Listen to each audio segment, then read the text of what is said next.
મેંદરડામાં કહેવાતા પત્રકારો દ્વારા હોટલ માલિક સામે રોફ મારીને અને ખંડણી ઉઘરાવવાનો એક કિસ્સો પ્રકાશિત થયો છે। ખંડણી દાદાગીરી રોફ જમાવી ન્યૂઝ ચેનલ અને સોશિયલ મીડિયાના વિવિધ માધ્યમથી બદનામ કરવાની ધમકીના આક્ષેપો સાથે પોલીસ સ્ટેશનમાં આવેદનપત્ર પાઠવી આક્રોશ વ્યક્ત કરવામાં આવ્યો હતો। આ ઘટનાની હકીકત એવા પ્રકારની છે કે મેંદરડા સાંસણ રોડ પર નિલેશ ઉર્ફે જીગાભાઈ મહેતાની મહેશ હોટલ આવેલી છે, જેમાં ગત 26 તારીખના 8 વાગ્યાના આસપાસ બની રહેલ કહેવાતા પત્રકાર સરફરાજ રફાઈ અને પારસ મકવાણા સહિત અન્ય 2 અજાણી વ્યક્તિઓ હોટલ પર સબ્જી પાર્સલ લેવા માટે આવેલા હતા, જે સબ્જીનું પાર્સલ લઈ ઘરે જતા રહેલા હતા અને થોડા સમય બાદ આ જ ઈસમો અજાણ્યા શખ્સોને લઈને હોટલ પર આવેલા અને કહેવા લાગ્યા સબ્જી બગડેલ ખાટી લાગી છે। ત્યારે હોટલ સંચાલક નિલેશ ઉર્ફે જીગા કહેતા જણાવેલું હતું કે સબ્જીમાં દેશી ટમાટા નાખેલા હોવાથી કદાચ તેનો લીધે તેમને ખાટી લાગતી હશે, તમે બીજી સબ્જી બનાવી આપજો। પરંતુ કહેવાતા પત્રકાર સરફરાજ રફાઈ અને પારસ મકવાણા સહિત અન્ય અજાણ્યા શખ્સો દ્વારા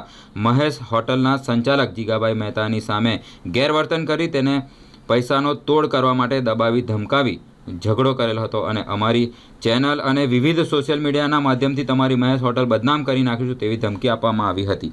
ત્યારે આ ઘટનામાં થતાં મેંદરડા શહેરમાં ઘેરા પ્રત્યાઘાતો પડ્યા છે અને રોષ ભભૂકી ઉઠે છે। મેંદરડા શહેરના તમામ વેપારી એસોસિએશન, રાજકીય આગેવાનો, વિવિધ સામાજિક સેવાકીય પ્રવૃત્તિ કરતી સંસ્થાઓ સહિતનાઓ દ્વારા 1/1/26ના રોજ એક બેઠક યોજી અને નક્કી કરવામાં આવેલ હતું કે કહેવાતા પત્રકારો ઈસમો સામે કાયદેસર કાર્યવાહી કરવામાં આવે। ઉપરોક્ત બાબતે બેઠક યોજ્યા બાદ વેપારી એસોસિએશન, રાજકીય આગેવાનો, વિવિધ સંસ્થાના આગેવાનો સહિત બહોળી સંખ્યામાં લોકો દ્વારા મેંદરડા પોલીસ સ્ટેશન પર જઈ લેખિત આવેદનપત્ર આપવામાં આવ્યું હતું।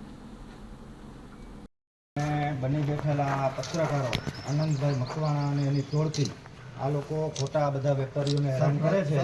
સરફરાજભાઈ અને બીજા 2-3 અજાણ્યા ઈસમો આ લોકો ખોટી રીતના વેપારીઓને એમ કેમ પ્રકારે હેરાન કરી અને પૈસાના તોડની જ બાબત આવે છે। બધા વેપારીઓએ નક્કી કર્યું છે કે આ છાપાનો બહિષ્કાર કરવો, જો નહીં આવે તો આવનારા સમયમાં ગામ પણ બંધ રાખશું। નિયમ મુજબ પૈસા આ બધું કરો, એમાં બધાની સિગ્નેચર ને બધું છે સાહેબ।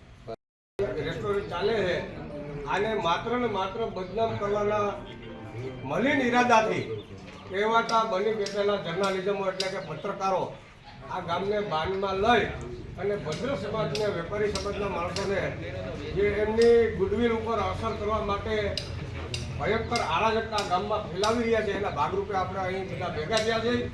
અને જિજ્ઞેશભાઈ એ સક્ષમ અને પહોંચતા અને સમજદાર સારા આબરૂદાર માણસ છે, પરંતુ નાના વેપારીઓ પાસે પણ માલ મટીરિયલની ખરીદી કરી અને પૈસા અમારી પાસે મગાઈ નહીં, પૈસા અમારે દેવાના ન હોય, આવા અસંખ્ય બનાવો બન્યા છે।